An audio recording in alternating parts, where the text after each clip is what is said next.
Salut tout le monde, on se retrouve pour réagir à la FAQ de février qui vient de sortir. Je suis Orxtiu et je suis avec El Choco, bonjour bonjour. Bonjour et Kaplor n'est pas avec nous aujourd'hui, donc ce sera juste nous deux. Pour réagir, on va tout de suite entrer dans le sujet et on va commencer par les FAQ au livre de règles lui-même.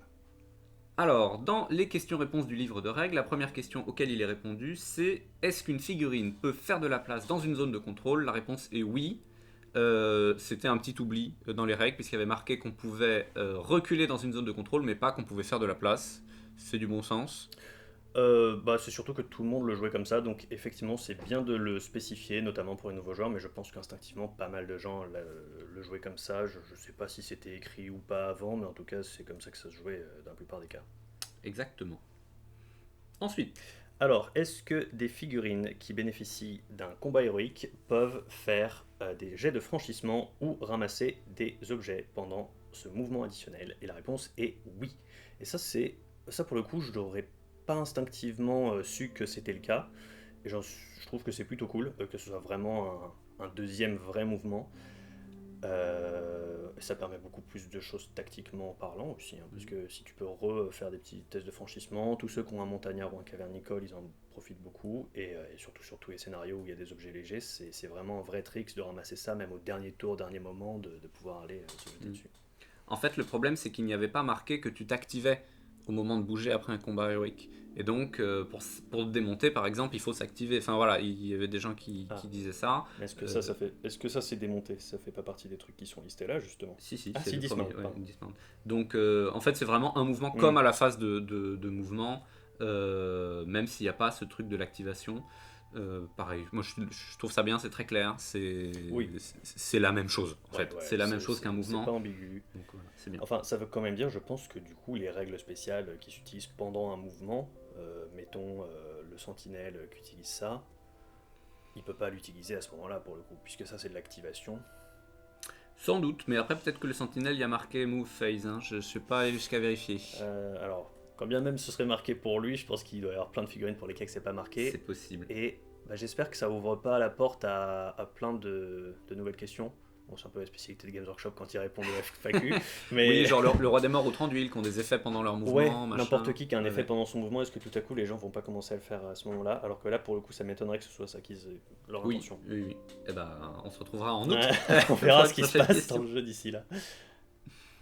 Alors, la question suivante. Si un monstre gagne un jet de duel alors qu'il est à terre, est-ce qu'il peut toujours utiliser des attaques brutales?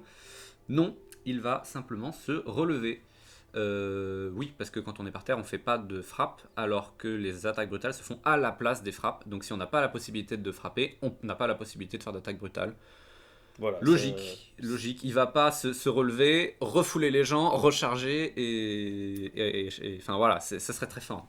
bah, en tout cas, une bonne clarification effectivement pour cette légère ambiguïté. Hum, hum, hum.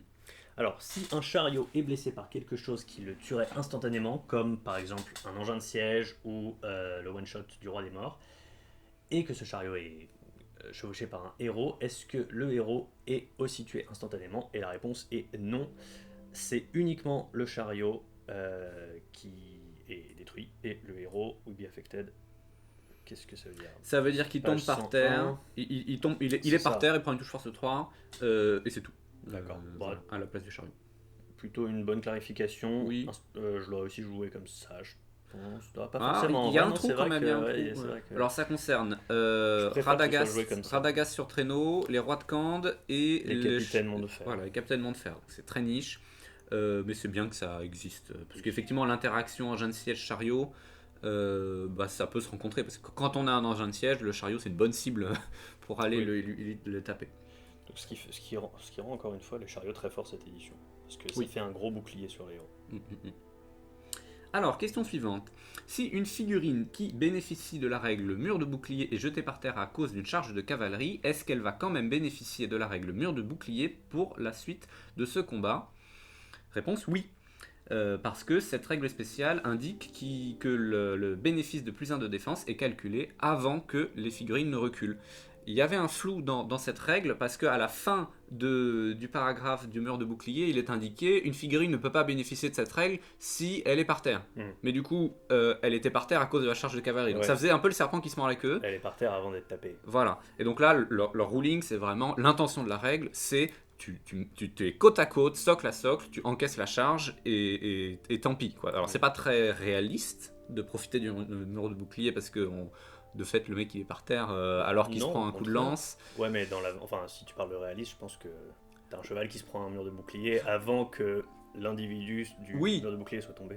Oui, mais du coup, il va quand même faire 2 attaques, le cheval comme s'il était par terre. Enfin, voilà, moi, je préfère ce ruling-là. Hein. Oui, je trouve beaucoup mieux. C'est un buff du mur de bouclier, notamment, par exemple, contre des héros qui auraient plus 1 en combat, plus 1 de force en charge.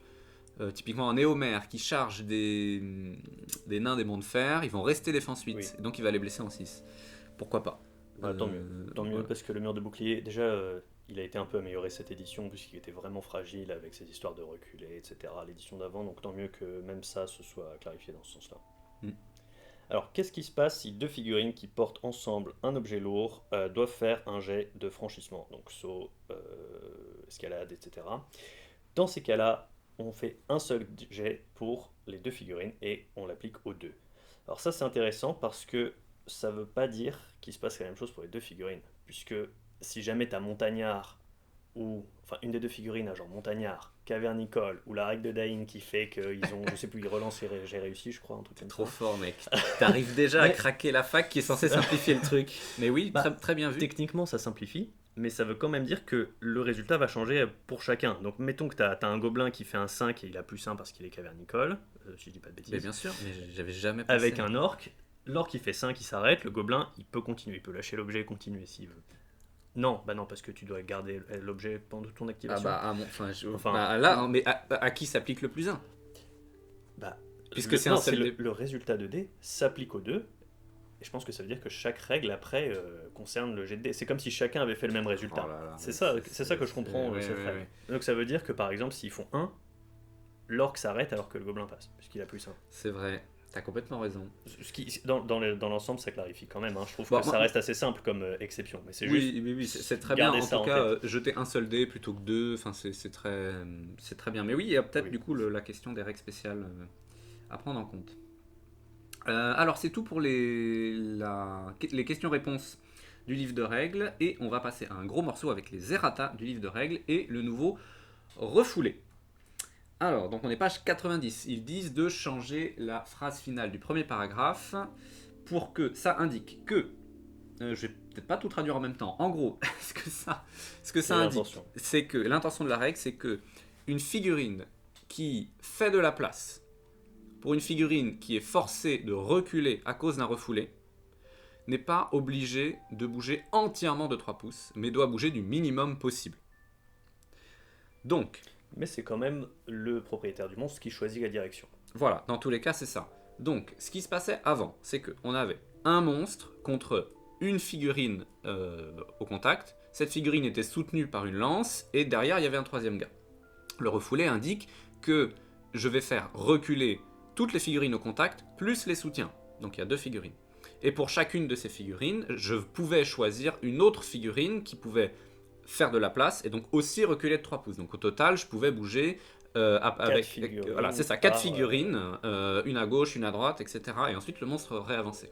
Là, ce que ça veut dire, c'est que les soutiens, enfin les modèles, les figurines qui vont faire de la place vont beaucoup moins bouger. Donc le monstre a une capacité beaucoup moindre de déranger les phalanges, d'aller par exemple chercher les héros ennemis. On voyait beaucoup des Gwaihir faire ça, ou des rois sorciers. Tu le poses, tu voles derrière les lignes, ensuite tu bougeais 10 figurines et hop, t'arrivais sur le capitaine, le général que tu voulais one-shot. Donc ça simplifie un peu. Et ce d'autant plus que, donc on connaît un peu tous le trick, quand vous êtes face à un monstre, mieux vaut ne pas soutenir et juste se protéger derrière son bouclier si vous avez la chance d'en avoir un. Et là, le monstre ne va pouvoir donc faire reculer de 3 pouces uniquement le gars qui a shield. Et en fait, le soutien, il va pas aller bien loin. Donc, il faudra vraiment voir les applications concrètes de ce truc. Je pense que ça réduit beaucoup la mobilité des monstres. Et qui reste énorme, j'ajouterais. Qui reste C'est vrai, énorme. mais et en vrai, tant mieux parce que c'est vrai que les monstres, enfin surtout les monstres héros, sont très forts cette édition. Les Gwair, les Beorn C'est ça. Moi, et compagnie. le seul problème que j'ai contre ce truc, c'est que finalement, ça affecte en bloc tous les monstres. Donc le vieux troll des cavernes, il se retrouve affecté au même titre que Gwair. Ouais, mais en même temps, Dommage. le problème c'est que, enfin, le non-problème justement, c'est que ces monstres-là vont peut-être moins souvent faire un truc genre.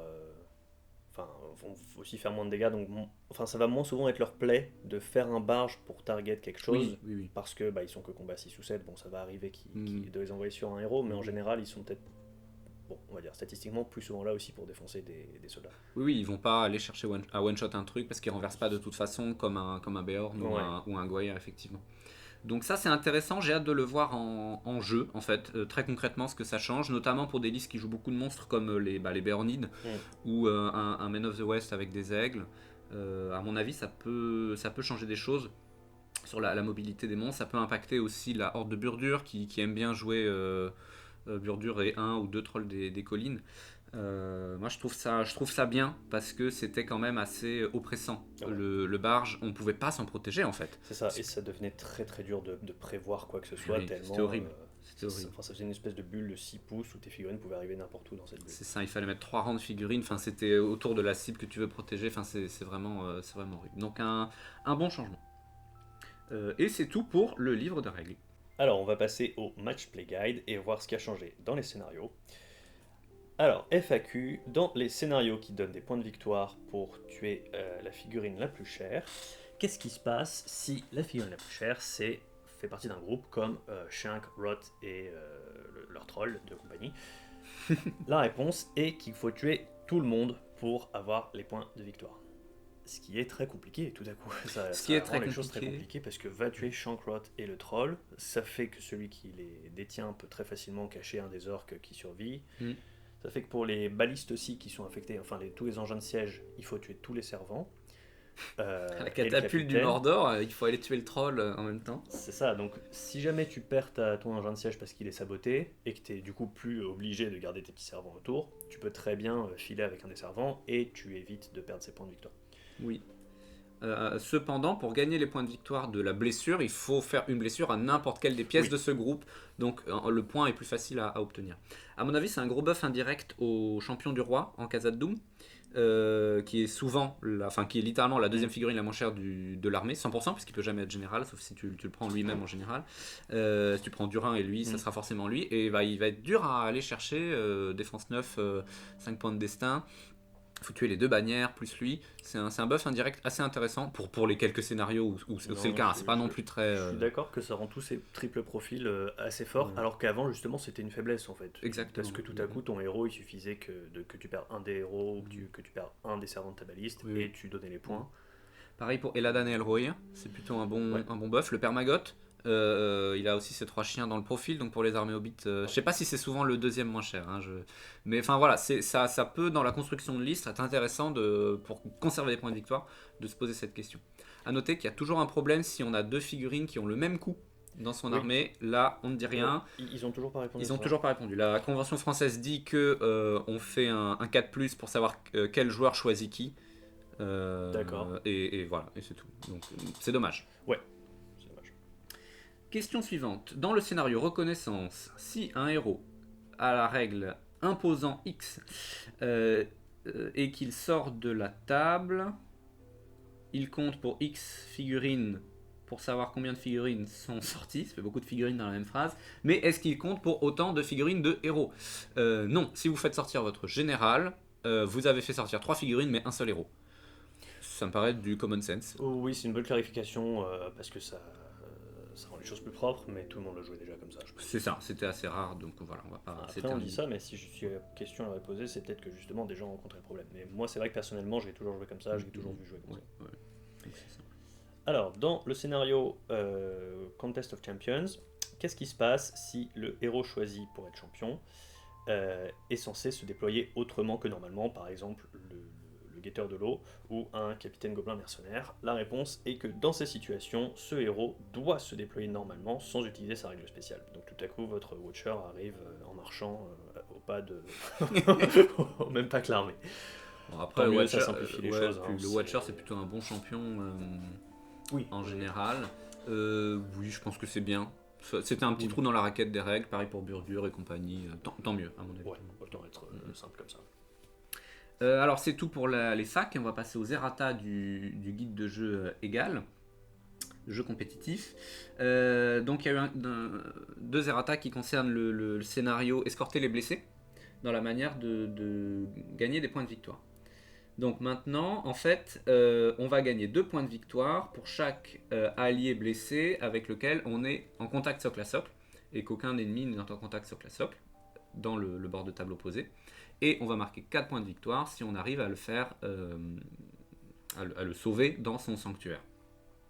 Alors, ce changement, il est là parce que, en fait, il y avait ce problème des objets lourds qui était que à chaque fin de tour, techniquement, les figurines déposent leur objet lourd. Et donc, la condition du scénario, c'était être en possession d'un objet lourd à la fin du jeu, qui est donc à la fin d'un tour, ce qui était impossible. C'est ça, on pouvait pas gagner de points de victoire sur ce scénario. On Voilà. pouvait que gagner en démoralisant l'ennemi, en tuant le général. Donc, c'est pour ça qu'il y a cette histoire de contact avec l'allié. Mais ce qui change légèrement les choses, puisque maintenant, il suffit de mettre encore plus de gars autour. Quoique, non, tu pouvais le porter à plus de 2 déjà. Est-ce que porter un objet lourd, c'était forcément 2 personnes ou ça Il pouvait me être semble plus qu'il faut être que 2. Mais tu Donc peux être socle là- à socle à plusieurs. Donc là, tu peux mettre plus de gens autour d'un Oui. objet. Et ce que ça change aussi, c'est que par exemple, si c'est un monstre qui porte l'objet lourd, comme les monstres sont souvent dominants, si le Balrog porte Ouais. l'allié, bah t'as 10 personnes qui sont en contact. Oui. Ah bah non, ça change rien puisqu'il Non, faut ça avoir change no rien, en enemy fait. models. Oui, Ouais. autant pour moi. Pardon, ça change rien. Le dominant. Dommage. Et du coup, le deuxième errata, pour sauver l'allié. Donc si durant la phase de fin de tour d'un tour, une figurine est en contact avec un allié blessé et que et la figurine et l'allié sont dans un sanctuaire, l'allié est retiré et a été sauvé. C'est exactement pour la même raison, c'est parce que c'est au lieu d'être en possession de cet objet lourd, c'est s'il est en contact à cet endroit-là, il est sauvé. Je ne sais pas si je suis très clair, mais en gros, c'est au lieu d'être en possession de l'objet lourd qu'est son allié blessé dans le sanctuaire, il est retiré, c'est à la fin d'un tour, je le dépose, il est retiré. Voilà. Et il y a quand même une différence parce que pour marquer 2 points de victoire, il faut pas qu'il y ait d'ennemis socle à socle avec notre propre allié à sauver. Ouais. Alors que pour le sauver, si je lis bien la règle, on s'en fiche qu'il y ait un ennemi socle à socle. Alors, il faudrait rechecker dans le scénario lui-même. Est-ce que c'était déjà ça? Parce que là, ça fait quand même. Ça fait une petite différence en fait. Une fois que tu as atteint le sanctuaire, on peut pas t'empêcher de le sauver, tel que je lis le truc.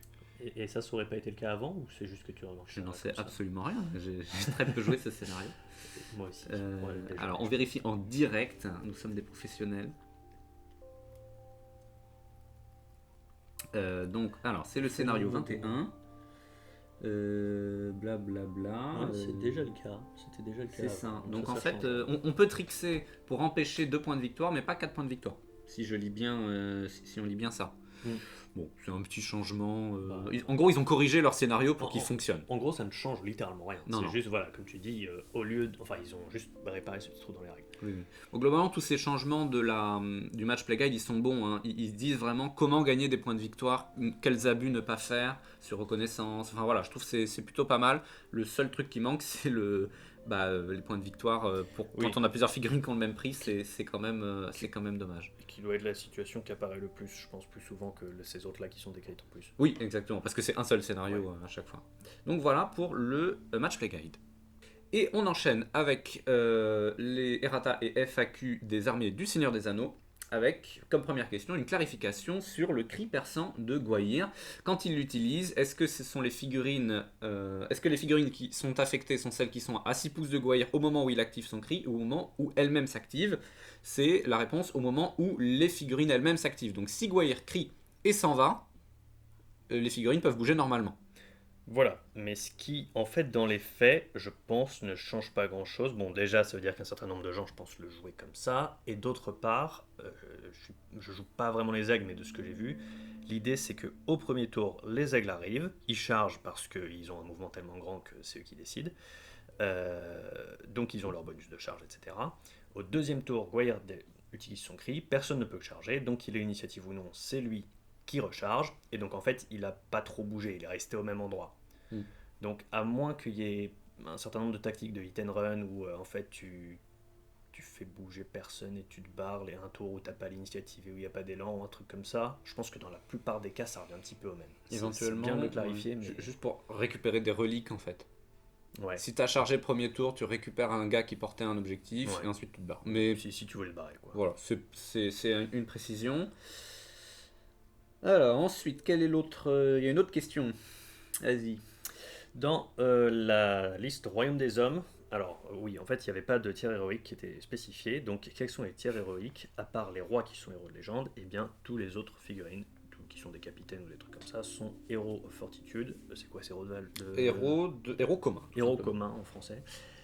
Sauf les vétérans de siège qui restent des héros mineurs. Bon, je pense que tout le monde le jouait comme ça aussi. C'est vrai que c'était un trou dans les règles, ça, qui est là depuis longtemps. D'ailleurs, c'est bizarre que ça arrive si tard dans FAQ.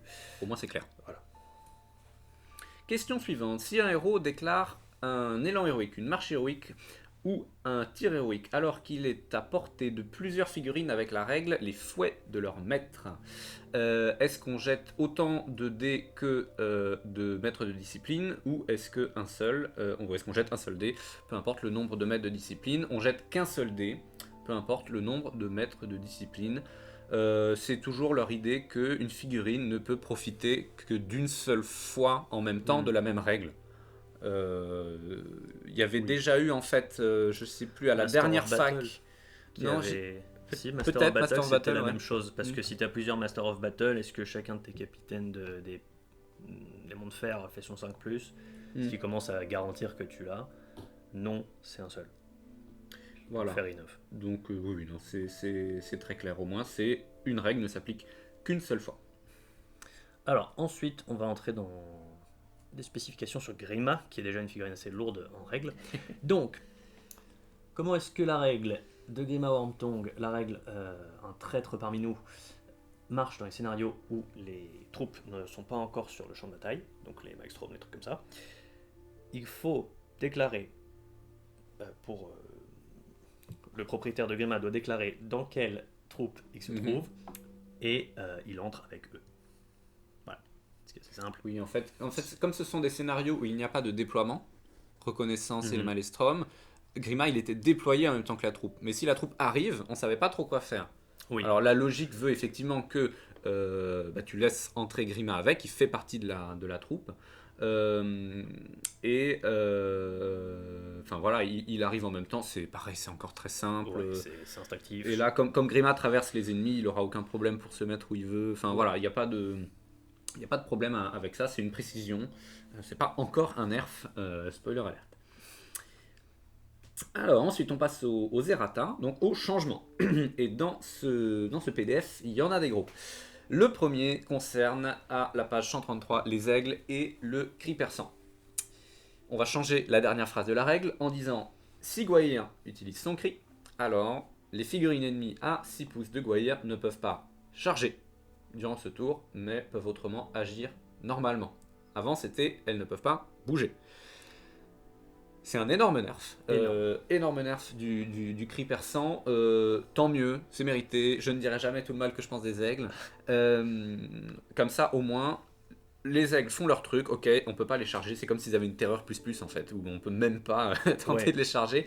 Et à côté, tu peux soit te barrer, soit te refaire ta formation, soit les encercler. Voilà, les encercler, prendre l'objectif. Aller chercher les objets. Donc tu peux balancer tes règles spéciales. Et tout. Oui, ça c'est une libération de la tyrannie. C'est une libération. Je pense qu'on commence un peu sur le mot-clé de toute cette FAQ qui est interactivité et suppression de la frustration.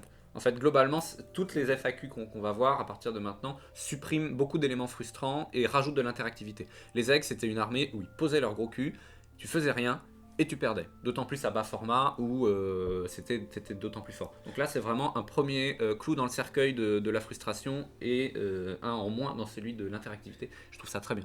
J'irais même encore plus loin, je dirais que de toute façon, ce jeu est un jeu d'interactivité puisque toutes les règles sont faites pour que tu puisses réagir ou que ce soit jamais subir. Donc c'est vrai que ces quelques règles qui imposaient des choses sont en train de s'adoucir, on va dire. Ouais, non, c'est très très bien. Alors ensuite, on a un petit nerf dont on a déjà parlé et qu'on savait déjà tous, enfin nerf, changement mais qui est un nerf, c'est que maintenant, Shelob n'est plus sur un socle de 60 cm, donc arachné, mais de 80 mm. On le savait tous, on l'avait deviné et calculé en voyant la nouvelle figurine qui sortait. C'est vrai que ça complexifie les choses pour Arachné, puisque c'est jamais bon d'avoir un socle plus gros, surtout quand on est un gros monstre. Donc elle est encore un petit peu moins bonne qu'avant. Ouais, je trouve dommage qu'ils aient pas pris l'opportunité d'échanger un plus gros socle contre autre chose. Peut-être qu'ils voient ce que ça donne aussi. Ils font un changement minimal et de toute façon le motto de Games Workshop dans ces FAQ, c'est quand même des changements assez minimaux si possible. Il y a très très très rarement des changements de points par exemple. Oui, mais il y a un peu d'équilibrage quand même, et c'est dommage. Moi, je l'aurais bien vu une règle, tu sais, comme la couronne de Morgul. On peut pas, même si on est sans peur, on doit faire un test pour la charger. Parce que quand tu dis dans le bouquin, c'est vraiment le mal incarné, machin. Bon, ok, ça m'y arrive. Mais tu vois un truc. Justement, les araignées dans le Seigneur des Anneaux, c'est pas des ennemis extrêmement forts. Hein. Je veux dire, Bilbo, il fait un combo énorme alors que c'est un hobbit. Mais là, c'est pas n'importe quelle araignée. Oui, mais c'est que Frodo et Sam qui ont du mal contre elle. Hein. Je pense que n'importe quel vrai guerrier, c'est pas. Ouais, c'est pas un si gros morceau quoi. Chez l'homme, non. Et je trouvais, justement, on en parlait dans notre podcast Mordant, mais je trouve que c'est assez bien représenté parce qu'elle a qu'une attaque techniquement, après elle peut en maxer plus, donc quand elle est en chasse, quand elle est en train de te capturer dans son tunnel, elle est forte. Mais en vrai de vrai, quelque part, c'est juste une grosse araignée molle. Et ça, dans le lore du Seigneur des Anneaux, c'est plus ça chez l'homme. Enfin bon, voilà. Dommage qu'ils aient pas rajouté un tout petit truc parce que là, on va voir ce que ça elle donne. est difficile à sortir. Alors ensuite. Oui, c'est à moi. Oui. Grima, langue de serpent, un traître parmi nous, page 160. On va changer le 4e paragraphe pour rajouter la précision que les figurines ennemies peuvent traverser Grima. Ce qui n'était pas le cas avant. Grima pouvait traverser les figurines ennemies, c'est une espèce de passe-miroir, passe-mirail. Et maintenant, c'est le cas pour tout le monde. On n'est pas bloqué par Grima. Je trouve ça très bien. Notamment, on pouvait, tu mettais Grima entre deux décors ou entre plusieurs figurines et hop, ça bloquait le passage des héros à cheval ou des monstres. C'était un peu pénible. Là, c'est pas mal. Oui, c'était une de ses utilités, pas aussi utile que sa règle de langue de serpent qui te fait dépenser 2 points, mais ça restait super fort de pouvoir, comme tu dis, bloquer un héros. Moi, le dernier tournoi que j'ai fait, j'ai cru que je pouvais bouger à travers Grima justement, parce qu'il était littéralement dans une porte avec mon objectif derrière, et j'ai dû faire le tour de la maison parce que Grima était là. Donc ça change, et en fait ça revient comme c'était en V6 d'ailleurs, puisqu'avant on pouvait faire ça. Par contre, tu dis... On pouvait bouger à travers Grima. Oui, on pouvait déjà bouger à travers Grima. Ah bon ? Ouais. Ok. Il me semble. Et c'était nouveau dans la V7, c'était qu'il était encore plus fort parce que tu pouvais plus. D'accord. Mais par contre, est-ce que tu es sûr qu'on peut reculer sur lui? T'as dit faire de la place En fait, non, on peut toujours bloquer à Grima parce qu'on n'a pas le droit de finir bloquer, en partie sur lui, ni même socle à socle. Hein. Donc on peut move, mais il reste utile pour se foutre derrière quelqu'un. C'est ça, il peut toujours bloquer pour qu'on double les attaques, etc. Donc ça, il garde ce côté-là, mais encore une fois, à mon avis, c'est moins frustrant parce que ça conduisait à des situations d'anti-jeu. Là où je trouve que le fait de bloquer une figurine, donc bloquer littéralement, c'est-à-dire pouvoir avoir des attaques doublées, c'est juste un tricks. Intéressant, enfin c'est bien, c'est interactif parce que tu vas jouer avec les figurines adverses. Alors que juste poser Grima et dire ah bah non mon gars tu peux pas passer parce que t'as un gros socle, c'était un peu gamey, tu vois, c'était pas très réaliste. Bah oui, en fait techniquement comme il a son socle et s'il veut bloquer un socle d'infanterie à côté de lui, il faut qu'il ait un petit peu moins que 2,5, donc techniquement il bloque son 2,5 et quasiment 2,5 de chaque côté, presque il bloque 3 quasiment 3 pouces, ce qui est gros. Donc effectivement, c'est très bien. Et encore, si c'est face à la cavalerie, encore plus gros. Donc ça, c'est une bonne chose. C'est un bon nerf. C'est un bon nerf. Ensuite, toujours sur Grima, un autre changement assez gros nerf, c'est que les restrictions donc, qui fait qu'on n'a pas le droit de charger Grima, de l'attaquer, de tirer sur trajectoire, etc., s'arrêtent si Saruman subit une blessure non sauvegardée. Donc ça c'est très fort. Avant il fallait tuer Saruman qui était en fond de table, qui avait 3 PV, 3 destins, donc c'était pas garanti du tout. Maintenant il suffit d'un petit tir, probablement peut-être 2-3 tirs vu le nombre de destins qu'il a, mais il suffit de faire une blessure à Saruman pour démasquer Grima. Et donc si Grima détruit un engin de siège, interagit avec un objet marqueur, ça c'était déjà le cas. Et il ne peut pas être chargé, tiré, non si il peut maintenant être chargé, et en plus il ne peut pas être choisi comme target. Ça c'est déjà le cas, non? Ça c'est nouveau, au contraire. C'est nouveau. À mon avis c'est presque ça qui est plus parce que faire une blessure à Saruman, En fait, le truc, c'est que Grima et Saruman ne peuvent être pris que dans 2 armées, Master of Isengard et Armée de la Main Blanche. Dans l'Armée de la Main Blanche, de toute façon, Saruman est en fond de table parce qu'il a la ligne de vue des Crévins. Oui. Donc lui faire une blessure, c'est difficile. Par contre, dans le rassemblement d'Isengard, c'est un peu plus... Bah, Saruman, il il se retouche un peu plus les manches. Je trouve que ça change pas énormément de choses, vu qu'en général, il a des sorts à 18 pouces. C'est un peu le même problème. C'est vrai que tu vas soit l'avoir en ayant traversé le terrain ou contourné, soit l'avoir avec un tir. Mais c'est plutôt une bonne chose, puisque du coup, tu marques et le point de blessure du général, et Oui, ça. t'es Donc d'autant plus incité à aller tuer... Quant au deuxième changement... bah, ça, c'est très bien. Oui, c'est Parce super. que justement, sinon, tu le choisis comme... Voilà. Sinon, tu le choisis comme héros à protéger, et il peut pas être tué. C'est ça, il peut pas être tué, ou comme assassinat, cible d'assassinat, donc ça c'est aussi pour l'ennemi. En fait, c'est une figurine qu'on ignore un peu. Ouais. Et l'ennemi enfin votre adversaire et vous l'ignorez pour ce qui est des points de victoire et compagnie. Je trouve ça très bien parce que ça crée des situations d'auto-win en fait. Oui. Notamment sur Main Blanche qui pouvait dire bah écoute, j'ai Grima qui peut prendre un. Enfin non, il peut toujours prendre un décor, mais en tout cas, je vais protéger Grima sur Brouillard de guerre, etc.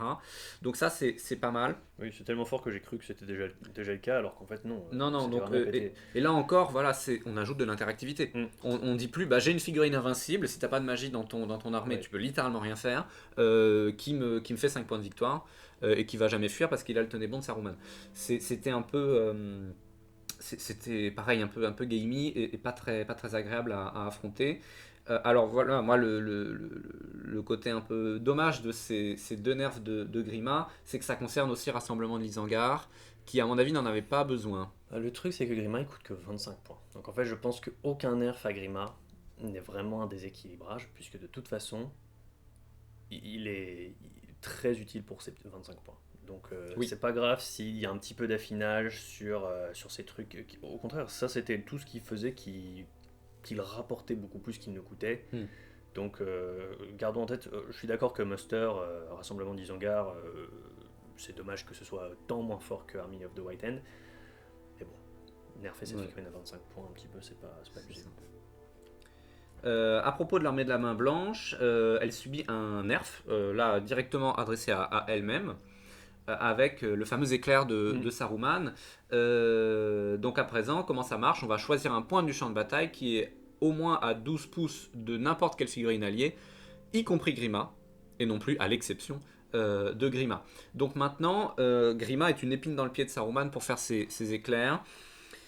Je suis un peu dubitatif sur ce changement de la main blanche. Pourquoi? Parce que d'un côté, contre les armées qui ont de la magie, de toute façon, tu ne vas pas mettre Grima avec l'ennemi. Donc l'éclair fonctionne comme avant. Donc il y a beaucoup d'armées où ça ne change absolument rien. Et quand bien même, est-ce que c'était vraiment uniquement l'éclair qui faisait la force de cette armée? Je suis même pas sûr. Donc il y avait je trouve ça très léger quand même. Hein. Quand on voit qu'ils n'ont pas touché au Crébin. Oui, on parlera des Crébins juste après, mais quand même, je trouve que ça correspond à ce que tu dis, c'est que ça retire cette non-interactivité. L'éclair, c'est un gros truc de non-interactivité. C'est vrai que c'était pas si fort, etc., mais tu avais quand même cette idée, ok, je vais perdre le cheval de mon héros, ok, je vais perdre un PV sur mon général, je vais perdre ma bannière, je vais perdre mon tambour, un truc comme ça. Donc il y avait ce côté très passif et tu vas juste le subir. Et ça l'allège. Donc ça va dans le sens que tu disais, que tu décrivais. Alors on peut peut-être expliquer en détail qu'est-ce que ça change. C'est-à-dire que on a envie de faire l'éclair là où il y a une grosse concentration de troupes, voilà. ou des cibles clés, une bannière, un cheval, ou de la cavalerie. Et Grima, il a envie d'être là où il y a une concentration de troupes, parce que c'est là qu'il y a les héros pour les empêcher de faire des marches, des élans. Donc en fait, les 2 règles, donc Grima, encore considéré comme une règle, et l'éclair sont sur les mêmes cibles. C'est ça que ça change très concrètement. Ouais. Mais moi, je trouve ça vraiment trop léger sur la main blanche. Est-ce que mi bout à bout, donc les 4 nerfs de Grima, plus le nerf de... Juste pour finir ça va sur ce que ça change, en 12 pouces, c'est quand même énorme. Hein. Donc ça veut dire que Grima, ça change complètement son gameplay. Des fois il va se retrouver à l'autre bout du terrain, donc je suis d'accord que c'est pas si léger que ça, je trouve quand même, ça change complètement l'éclair et Grima. Donc il y a un autre problème, un autre Crébin dans la pièce. Non mais même parler, je trouve ça va inciter à prendre Grima chez soi. Ce qui, même dans des match-up où il n'y a pas de magie, quand tu commences à 24 pouces, enfin directement au contact, enfin du coup tu n'utilises pas l'éclair dans ces cas-là, pardon. Enfin je sais pas, je trouve vraiment ça pas. Encore une fois, alors je suis d'accord, l'éclair c'était frustrant, c'était pas agréable à affronter, mais c'était pas ça qui faisait que la liste était vraiment forte. Oui, non, mais ça, je suis d'accord. Et à mon avis, ils n'ont pas adressé les bons problèmes. Oui, pour main blanche. On en parlera peut-être dans la conclusion de ce qu'on pense de l'ensemble de cet effet. C'est ça. J'avais un dernier truc à dire sur Grima qui était que, peut-être que tous les nerfs pris en compte plus ça, on peut peut-être se dire, je prends pas Grima et je m'emmerde pas. Encore une fois, il Ou coûte pas. que 25 points. C'est ça. Moi, je non, le mais prends oui, quand oui, même. on Il prend pourrait quand être même. nerfé encore 2 fois plus, que je me dis, 25 points. Oui, je suis d'accord. J'y crois pas en le lisant. Je prends franchement entre ça ou 2 euros, parce que il y a toutes les fois où Grima ça va passer. En fait, ne serait-ce que coûter un point de puissance à ton ennemi sur la bataille, c'est déjà pas mal. Donc franchement, exactement. tu vas en coûter beaucoup plus, tu vas l'empêcher de faire certaines actions les fois où il va plus qu'un point de puissance. Je trouve que Grima reste ou traverser la table dans le camp ennemi. Enfin voilà, il a tellement ça, d'utilité que finalement, si tu te passes de l'éclair à cause de Grima, tu perds pas beaucoup au change. C'est ça, je préfère me passer de l'éclair que me passer de Grima. Exactement, je suis d'accord. Ensuite, on a un autre nerf sur une autre armée très top méta, c'est Depths of Moria. Maintenant, la règle de Drums in the Deep, donc qui était la grosse règle de surboost des gobelins, qui était à la fois un plus 1 en courage pour les gobelins, un moins 1 en courage sur tous les autres figurines et une bannière sur toute la table, n'est plus active toute la partie, mais doit être choisie pour un seul tour. Donc ça change pas mal de choses. Je trouve encore une fois que c'était pas vraiment le problème de la liste. Mais ça... moi, c'est plus l'histoire du Balrog et de la blessure. Bon, on en parlera après dans ce qu'on aurait. C'était l'un ou l'autre, à mon avis. C'était l'un ou l'autre. Ce qui est sûr, c'est que la règle est pas très forte en fait maintenant. Avoir une bannière sur toute la table, ça va dire. En gros, ça va te faire gagner 2-3 combats par partie, au lieu de t'en faire gagner 15. Peut-être même pas. Et peut-être même pas. Parce que ça reste des gobelins combat 2. Et le plus 1, moins 1 courage, ça va te servir éventuellement le tour de démoralisation de l'adversaire. Mais le tour de démoralisation à toi, d'une part, il n'existe pas à cause du Balrog, et d'autre part, tes gobelins sont sans peur à 12 pouces du Balrog. Donc voilà, je trouve que ça change beaucoup la liste quand même dans sa manière de jouer en fait, parce qu'elle va moins se reposer sur les gobelins et beaucoup plus se reposer sur le Balrog. Tu peux plus dire écoute, j'ai mes gobelins qui vont avoir des paquets de dés partout, machin, c'est des bons teneurs d'objectifs parce qu'ils ont toujours 3 dés en shieldant. C'est une liste qui va être beaucoup plus facile à affronter, qu'on va beaucoup plus facilement réussir à réduire au 25%. Ça change beaucoup de choses. Est-ce qu'on va venir prendre le drum des boucliers noirs? C'est ça, c'est le truc, c'est que si vous voulez ce drum, il y a encore une façon de l'avoir, c'est de prendre un drum.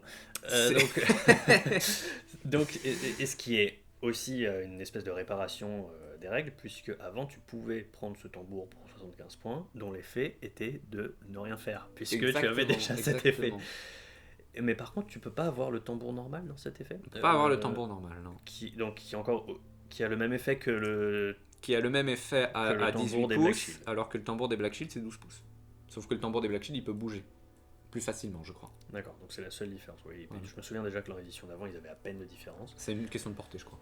Alors, cela dit, moi je suis d'accord avec... Juste pour finir, vas-y. Du coup, je pense que peut-être qu'ils vont rajouter le tambour normal à cette armée. Je vois pas pourquoi ils le laisseraient pas. Parce qu'avant, ils le mettaient pas parce que c'était complètement inutile, mais pourquoi ne pas le mettre? Parce qu'il apparaît pas dans le film. En même temps, les prologues non plus. Oui, mais au contraire, il est plus dans le film parce qu'ils disent ce sont les tambours de la Moria, blablabla. On imagine plus les gobelins que ces espèces de Black Shield avec leur tambour japonais qui fait Yo. Donc je disais, moi je suis d'accord avec l'analyse qu'en ont fait les petits rôdeurs. Hier, on suit l'actualité de très près. Ils disaient que si on rajoute le tambour dans cette liste, le tambour des boucliers noirs, ça crée une cible à abattre. Alors que cette liste, par définition, n'en a pas. Enfin, à part le Balrog, mais personne ne peut se dire vas-y, je gère le Balrog, sauf si t'as beaucoup de magie, etc. Et si tu mets un tambour, qui en plus vaut des points de victoire, tous les Goyers, machin et compagnie, les Legolas, ils vont fondre sur lui, le tuer. Ça crée une faiblesse à la liste, en fait, paradoxalement. Tu vas gagner un effet bannière pour 75 points, donc une dizaine de gobelins, et Et en plus, ça te crée une faiblesse dans une liste qui en fait est C'est juste vrai. une marée de gobelins avec un gros monstre qui va jouer très Oui, c'est longtemps. vrai. Donc, je suis même pas sûr que ça soit une bonne option de prendre Ouais, le tambour. et puis tu payes 75 points de plus pour faire en payant ce que tu faisais gratuitement C'est avant. ça, c'est ça. Donc c'est aussi un Mm, nerf mm, en mm. ça. Après, si je suis face à une armée de Depths of Moria, est-ce que je fonce sur le tambour? Enfin oui, pour le point de victoire, je suis S'il y a des d'accord. points de victoire, oui. Mais juste pour l'effet, bon, ça dépend de ce que tu joues. C'est parce que c'est vrai que la bannière, je me dis comme ça, ouais, j'ai pas si peur, mais bon, si je joue, ça dépend de ce que tu joues, quoi. Si tu Oui. joues des trucs où vraiment ce dé va faire une différence, Mm, je veux dire, mm, si mm. tu joues un truc qui est assez nombreux et qui a un meilleur combat qu'eux, au fond, ça change pas grand-chose. Oui, oui. Mais oui, ça peut changer les choses. Ce qui est sûr, c'est que c'est la mort de tous les builds où tu prenais pas le Balrog. La marée de gobelins, où on prenait Ah juste des gobelins, en fait, pour uniquement profiter de la bannière sur toute la table. À mon avis, autant jouer gobelin vide pour le coup. Bah, Maintenant. Est-ce que tu penses pas que... Enfin, pourquoi pas? Pourquoi ne pas prendre que des gobelins? Ok, tu payes 75 pour un tambour que tu laisses bien en fond de table. Bah, dans ce cas, voire autant jouer deux. Moria. Enfin, non, Oui. autant jouer Moria. Aujourd'hui, ouais. Parce que sinon, tu profites Oui, d'aucun c'est vrai. bonus.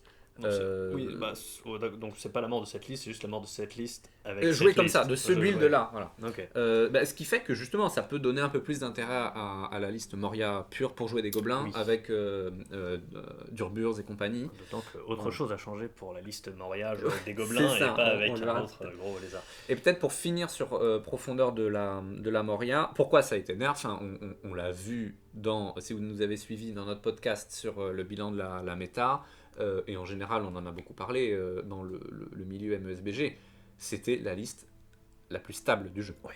la plus forte. Enfin pas la plus forte, mais disons que celle qui, confortablement, on peut se dire c'est difficile de perdre. Ouais. Et ça c'était grâce à l'effet bannière. C'était le cumul de je ne suis jamais démoralisé et l'effet bannière. Ils ont changé un des deux trucs. Je craignais beaucoup plus et continue de craindre plus l'effet je ne suis jamais brisé, et pour les points de victoire, et pour le fait que les gobelins restent là toute la bataille, quoi. C'est vrai. Donc je trouve que ça aurait été un peu gros nerf de perdre l'autre truc. On va voir comment ça évolue dans la Oui. méta. À mon avis, les gens vont moins le jouer. Ouais. Ça va peut-être laisser la place à d'autres listes. Globalement, je trouve que c'est bien hein, qu'ils aient Ouais, au moins changé un complètement. truc du Balrog parce Et- qu'on la voyait trop. Et pareil pour White End, techniquement c'est pas le truc qui pose problème à tout le monde, mais c'est vrai que ça reste des nerfs, donc ça va changer un petit peu les choses. C'est ça fait ça en moins dans la liste. On continue avec le PDF des armées du Hobbit et on va passer d'un nerf à un up. Un énorme up qui va changer absolument toute la méta. L'armée de Tror peut contenir 50% d'armes de jet au lieu des 33% habituels. Merci. Oui. Merci Games Workshop. Donc C'est bien. qu'est-ce que ça veut dire concrètement? Ça veut dire que maintenant les armes de jet c'est les morts de martel qui sont une excellente troupe puisqu'ils sont défense 7, donc c'est mieux que d'avoir un bouclier. Mhm. Ils ont leur Matok qui est une arme à deux mains. Non, il n'y a pas de bannière dans cette armée. Si, il y a Tror. Il y a Tror qui fait effet bannière. Donc tu peux te permettre de la utiliser à deux mains. C'est pas que tu peux te permettre, c'est que tu es obligé. Pourquoi? Ah, parce que les Ils morts ont de pas martel. d'arme de jet. Ils ont pas d'arme de. Ah bah non, là, ils ont d'accord. un marteau qui D'accord. s'utilise à deux mains. D'accord, Voilà. ok, très bien. C'est pas un marteau une main, lui? Ah non, t'inquiète, Bon, je bah, l'ai voilà. joué au dernier Roland Garros, c'est bien, il y a bien deux grosses mains ce truc.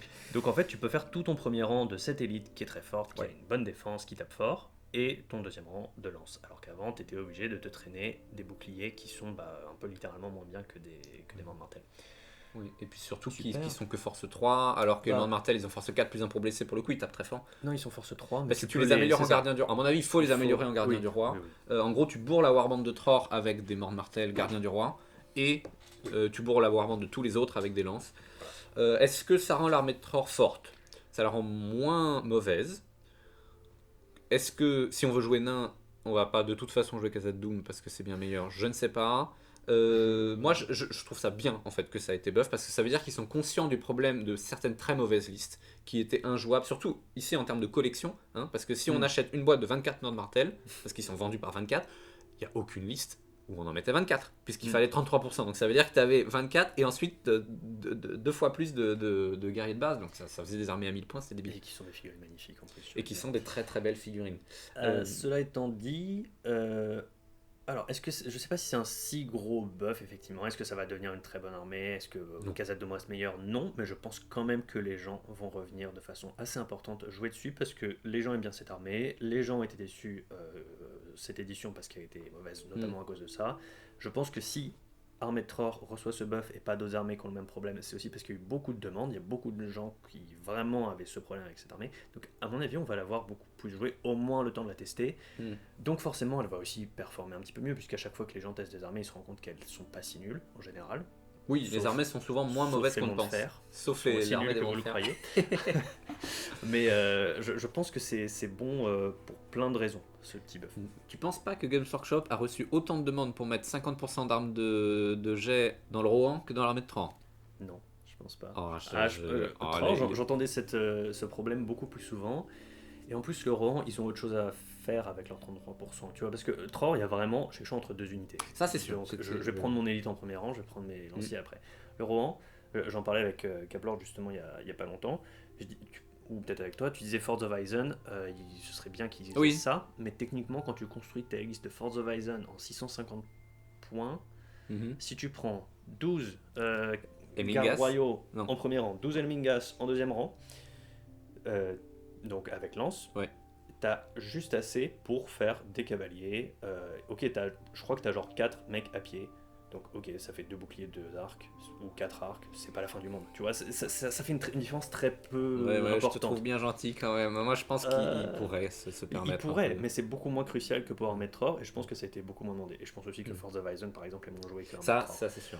Mais alors, j'adore ce buff de l'Armée de Tror. Je trouve ça bien que Games Workshop en ait conscience et l'ait changé. Mais mon problème c'est, pourquoi un seul buff? Pourquoi dans ces 5 PDF, il n'y a qu'une seule armée qui reçoit un bonus? Alors que c'est de notoriété commune qu'il y a beaucoup d'armées qui sont à la traîne. Tu penses à quoi? Toutes les armées du Rohan. Oui. On va pas se mentir. Un truc comme Kiritungol. Enfin, je sais pas. Mais Kiritungol, les gens disent au contraire que c'est peut-être un peu plus fort que ce qu'on pensait dans notre podcast du Mordor, par exemple. Oui, sans doute. Non, mais je dis pas que c'est une mauvaise armée autant que l'armée de Tror. Mais c'est dommage qu'il fonctionne beaucoup par un nivellement par le bas, en fait. De dire, les armées très fortes, on les donne, on les nerf. Et l'armée de Tror, on l'augmente. Pourquoi que l'armée de Tror? Je sais pas. Je pense aussi. Alors, c'est une blague aussi qui circule sur la communauté anglophone, c'est que si on veut des FAQ, il faut aussi poser les questions. Donc, à mon avis, à Games Workshop, donc à mon avis, c'est peut-être parce qu'ils ont reçu justement beaucoup de demandes pour Tror. Moi, c'est parce que c'est un truc que j'entends beaucoup sur le réseau par rapport à d'autres. Peut-être que si les autres armées n'ont pas été buffées, c'est que personne n'a demandé. Tu sais que Games Workshop a mis à jour sa réponse automatique quand on envoie des FAQ. Il y a marqué merci d'avoir envoyé vos questions, c'est bien, nous allons les prendre en compte. Un paragraphe en dessous, veuillez noter qu'aucune suggestion ne sera prise en compte. Ils ne prennent que les questions, ils ne prennent pas les suggestions. C'est leur mail automatique, c'est @gamesworkshop.com qui t'envoie aucune suggestion ou recommandation ne sera prise en compte. Et nous ne cliquons sur aucun lien ou aucun piège jointe, ça fait rien. Mais ils ne prennent que les questions. En même temps, sauf si tu poses ta question, pourquoi Tror à 33% d'un budget? Mais à mon avis, c'est plus une espèce de formule pour pas que les gens commencent à balancer leurs idées. Et si on rajoutait 40, je sais pas quoi. Oui, je sais pas. En termes de communication, je suis pas hyper fan. 10, etc. Non, moi ça me paraît plus être un peu pour ça, pour pas que les gens se permettent trop de choses. Alors, tu vois, à mon avis, justement, je pense que cette idée, est-ce qu'on pourrait avoir Tror 50% d'armes de jet? Je pense pas qu'ils le considèrent comme une suggestion et qu'ils vont dire non. Non, c'est pas une question, il n'y a pas de point d'interrogation à la fin de ton mail. Je pense que c'est un peu plus une formule qu'un nom catégorique. Cela dit, moi, c'est pas un coup de gueule, c'est juste une petite remarque de dire on aurait bien aimé qu'ils aient porté leur attention sur 2-3 armées au total. Et sur les 106 du jeu, il n'y en a qu'une qui a eu un petit buff. J'ai rarement vu une FAQ aussi riche et équilibrée que celle qu'on a aujourd'hui. Elle est très bien. Elles sont plutôt moins sympas que ça. Elle est très bien. On passe à Armies of Middle-earth. Les FAQ, questions sur l'armée du Grand Œil. Le marqueur Grand Œil dans les scénarios où on n'a pas de zone de déploiement comme Reconnaissance ou les scénarios Maelstrom, où est-ce qu'on le met? Eh ben, le Grand Œil arrive à pied comme tout le monde. Il se déplace sur le bord de table contrôlé par le joueur. Alors, normalement, il n'y a pas de bord de table, mais on fait comme pour les engins de siège, c'est-à-dire qu'on choisit quand même un bord de table, même s'il n'y a pas de techniquement besoin, pour justement le placer en début de partie. Fair enough, c'est très simple, c'est efficace. Il va devoir. Par contre, c'est celui qui bouge à 6 pouces. Mais oui, il se traite son cul. Et un tour, ça va être lent. Et si tu fais 1, c'est l'adversaire qui le bouge. Enfin, c'est nul, c'est vraiment. C'est vrai que, en plus, pas terrible. Quand j'ai commencé à lire la question, avant de lire la réponse, je me suis dit, ça doit être au milieu de la table, tu vois. Genre. Bah oui, Comme ça, oui, c'est oui. pratique. Mais Sur le ouais, bord de table, ça va ça va vraiment être pas un peu chiant, servir. je pense. Non, Ouais, c'est ouais, bien. ouais. Donc, bif bof. Alors ensuite, on passe directement aux errata. Il n'y a pas eu beaucoup de questions sur ce livre. Tom Bombadil dans l'armée donc de route vers Foncombe. Up along my heart is. Qui est donc la règle qui donne. Plus 3 de mouvement, je C'est crois, ça. aux figurines à 3 pouces de 3 ou 6. Bref, je joue pas Tom Bombadil, donc je ne sais pas. Mais en gros, ça donne plus 3 de mouvement aux alliés à portée. Une figurine ne peut être affectée qu'une seule fois par tour par cette chanson. Heureusement, parce que ça donnait des tricks un peu débiles où tu dépensais les 10 points de volonté de Tom Bombadil pour donner plus 30 pouces. Tu faisais ta marche héroïque gratuite avec Aragorn et hop là, Arwen, elle, qui bougeait de 8. Arwen, elle sort du terrain au premier tour. Oui, c'est ça Je le pense que truc. c'est bien. Ça va encore dans la même idée de l'interactivité, de l'absence de frustration. Maintenant, je trouve, et mark my word, Tom Bombadil est une pièce bonne, agréable à affronter, pas du tout cancer. C'est vrai, on l'a affronté plusieurs fois en plus, toi et moi. Ouais. On fout Honnêtement, n'importe quoi. ça va, Tom Bombadil. Franchement, oui. C'est- Mais avant, c'était littéralement ça qui le rendait très fort, c'était qu'en début de jeu, il pouvait faire téléporter l'entièreté de l'armée qui a de la puissance très concentrée dans Arwen boosté avec Ouais, Frodo et Aragorn et plein d'elfes super rapides. Il pouvait les faire éviter n'importe quoi, faire des renoncements de flanc comme il voulait. Maintenant, c'est seulement 3 pouces. Et en plus, de toute façon, d'ailleurs, Caplord l'avait joué comme c'était marqué, donc lui, il pouvait les stacker. Mais on a affronté d'autres adversaires qui n'avaient même pas, Qui n'avaient pas pensé, conscience que c'était un des pouvoirs qui pouvait être joué, qui pouvait être stacké sur un même tour. Et il le jouait très efficacement pour autant, tu vois. Donc, Ce qui était débile aussi, c'est que tu pouvais charger. En fait, je veux dire. Voilà, tu peux toujours. Oui, je veux dire, Oui, mais tu pouvais te mettre plus 15 de mouvement et charger. Non, c'est vrai. C'est complètement con. Les mecs, tu les vois pas venir, ils sortent des brouillards de guerre. Le raccourci à travers la forêt de Tom Bombadil. C'est vraiment ça. Donc non, c'est un bon équilibrage. C'est et une bonne je pense que chose. c'est une liste très sympa quand on la joue, en fait, surtout avec les Legacy et Gildor, parce qu'on a des troupes qui vont avec. Bien sûr. Mais c'est vraiment sympa. Je trouve c'est une liste très cool. Bah, c'est une de ces listes comme les trucs de communauté ou de compagnie de Thorin où c'est vraiment du high skill level. Genre, Ah oui, ça peut être super fort si c'est bien joué. Surtout celle-là, je pense. Joueur qui maîtrise très bien le déploiement et c'est très intéressant comme partie. Oui.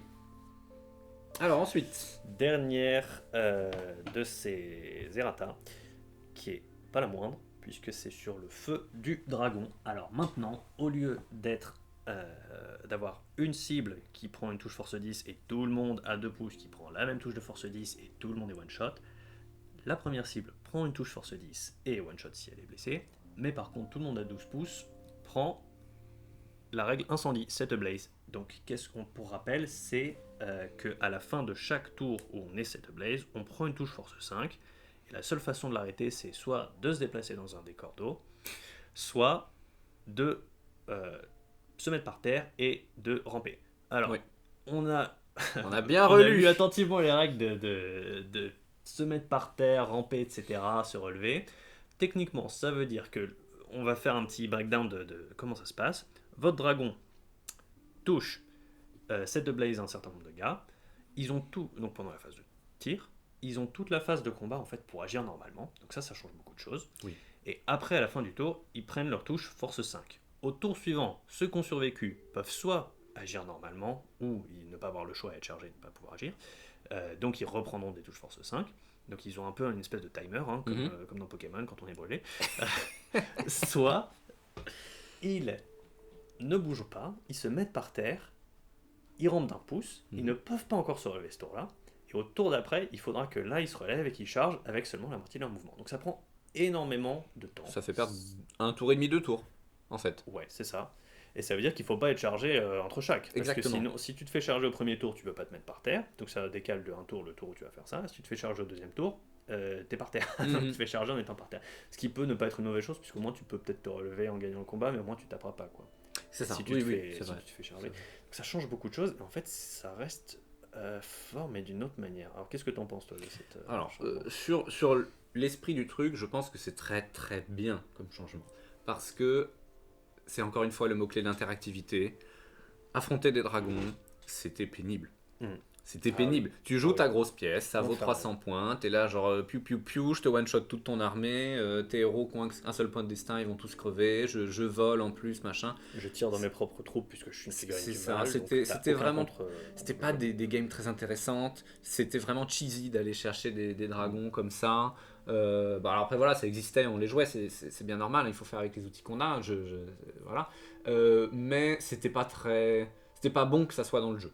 En fait. Ça représente pas trop un dragon, je trouve, d'être une espèce de canon en fond de tir. Tu vois, un dragon, c'est quand même censé se battre un petit C'est peu, sûr, c'est c'est pas, sûr.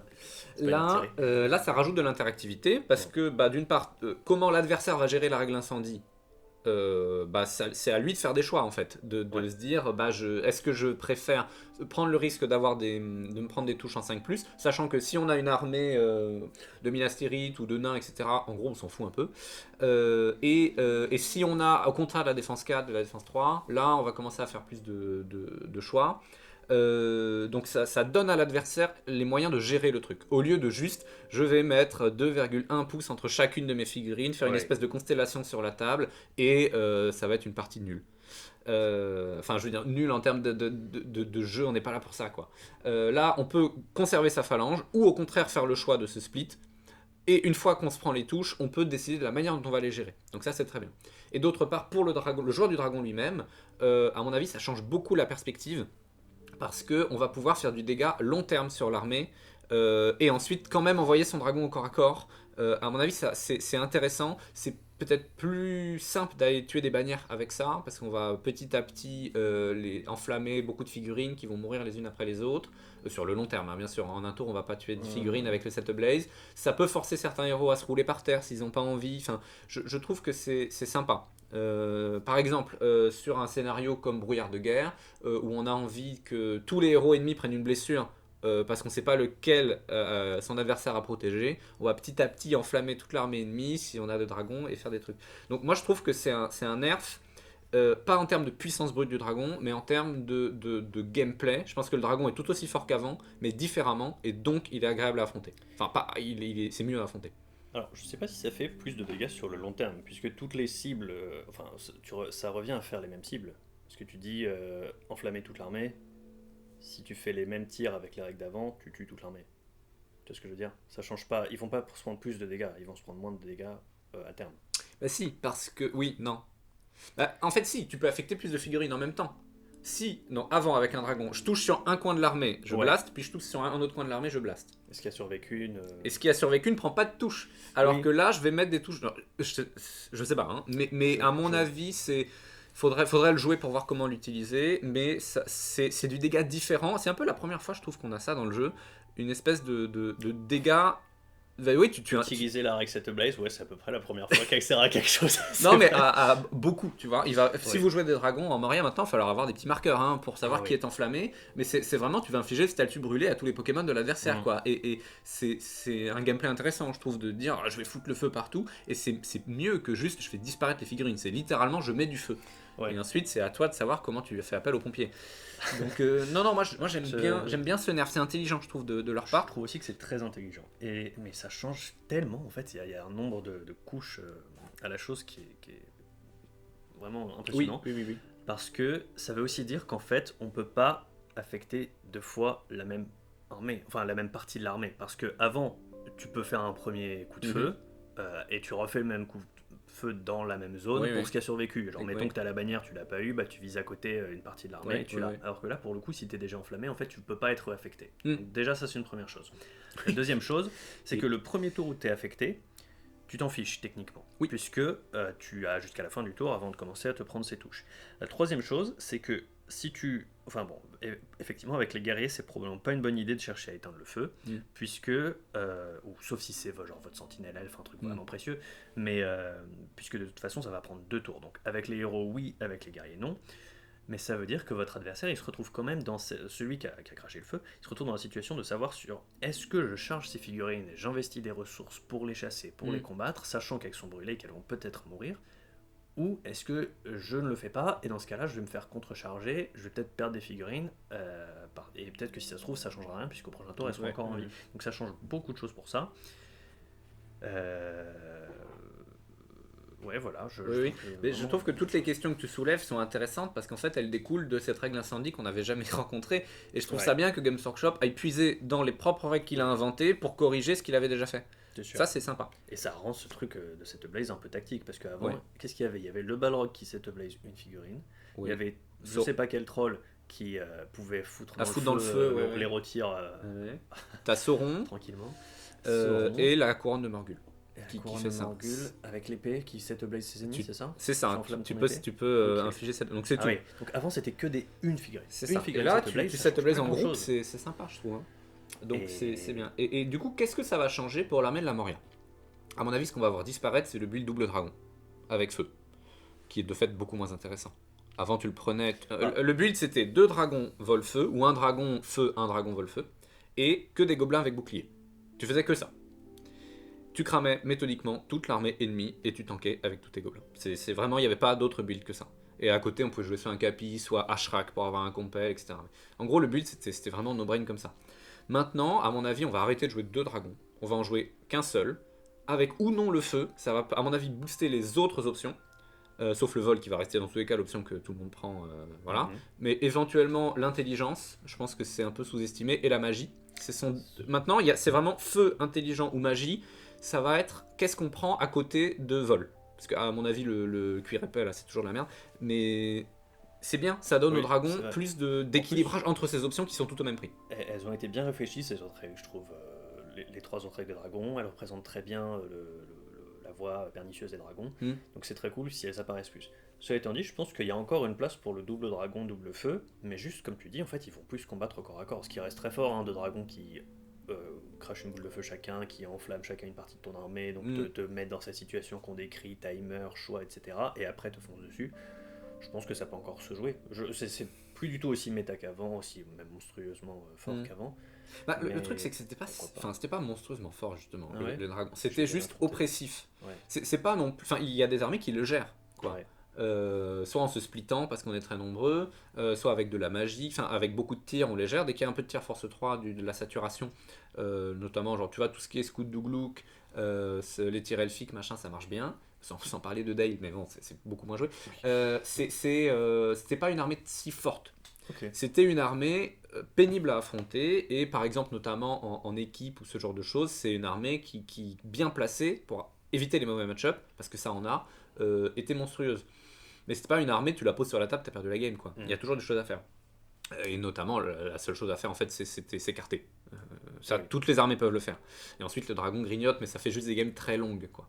Et là, à mon avis, ça va voilà, en cherchant de nouveaux builds dans Moria, ça va être plus intéressant. Notamment les builds où on prend Durburs comme général et un dragon à côté, comme ça le dragon est beaucoup plus free et on l'envoie au corps à corps, ou même on l'envoie cramer des trucs, c'est très très sympa.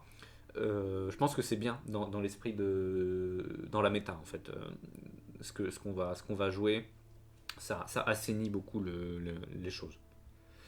Ouais, je suis bien d'accord. Ouais. Alors du coup, on peut peut-être en profiter pour faire un bilan général sur ces 5 PDF sur une note de 0 à 10.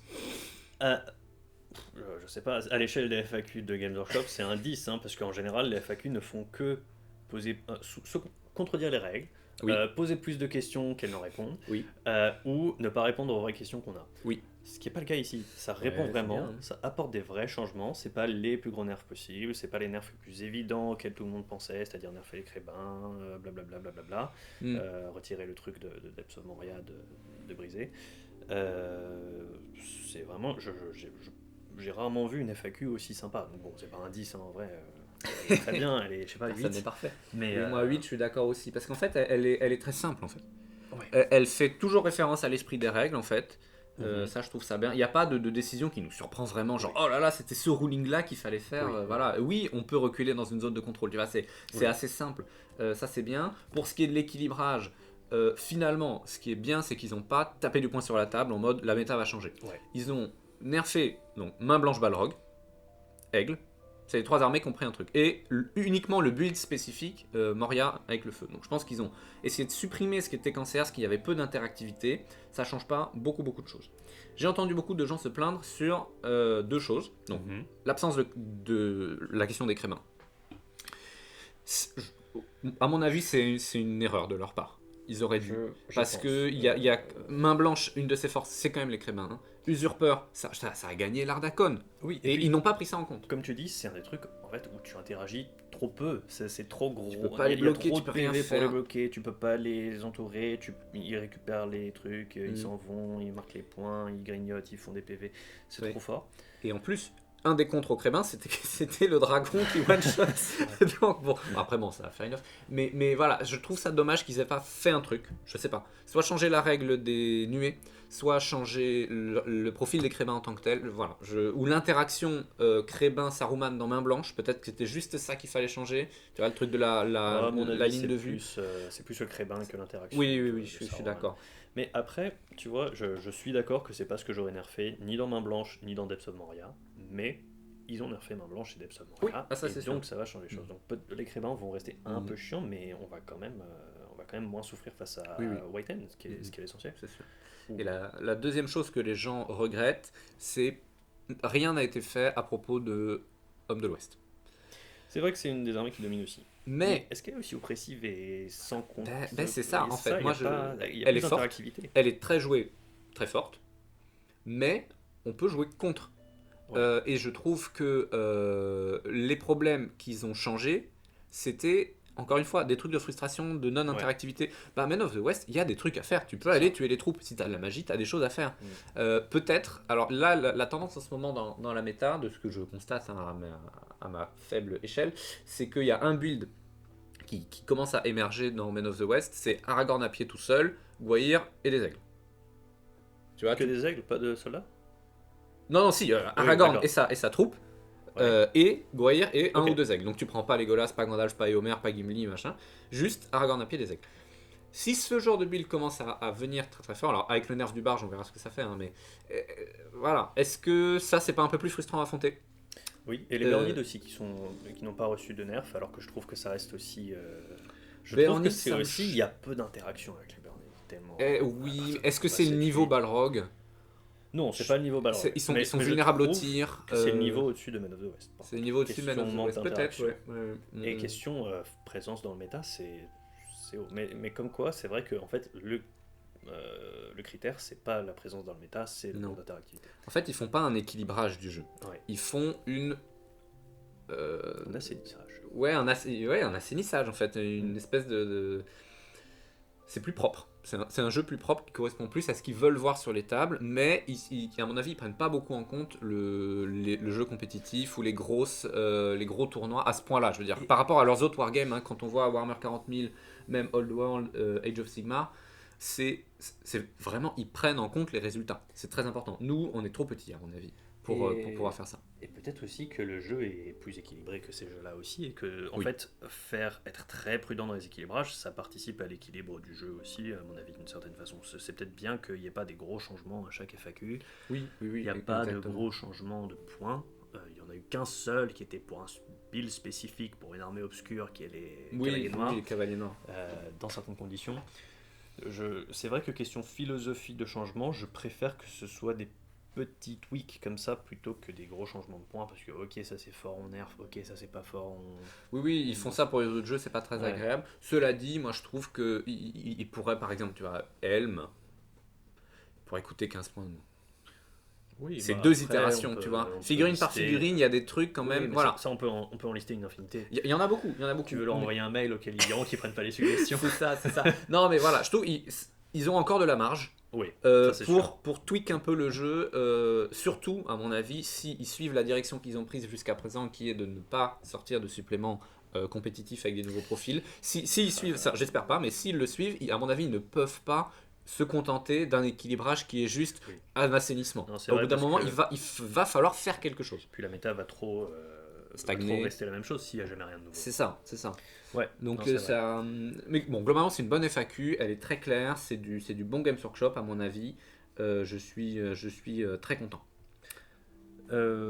Alors continuons un petit peu, peut-être si tu as envie. Qu'est-ce que tu aurais aimé d'autre dans le... Par exemple, Men of the West. On parlait de Men of the West. Qu'est-ce que tu ferais pour équilibrer Men of the West si tu étais à leur place? Juste balance des idées comme ça. Bah, il faut régler un truc en fait, c'est soit changer ce truc du sans peur, soit changer le truc du dominant 2.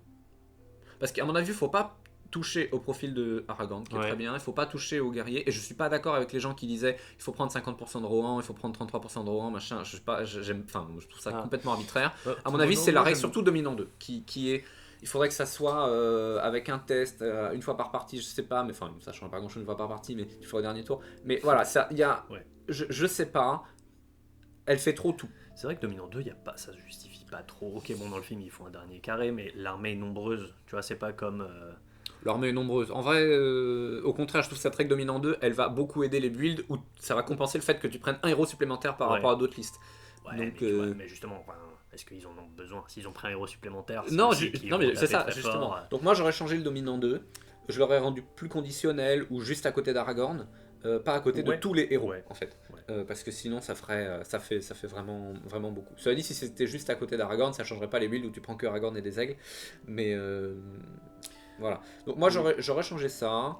Moi, je commence à me demander quand même. Oui. Je mets ça sur la table. Si Aragorn, et pas que Elessar, mais si Aragorn n'est pas un peu trop fort, parce que avec ses points de puissance gratuits chaque tour, à chaque fois qu'il rencontre un héros qui est censé être du même niveau que lui, il l'écrase.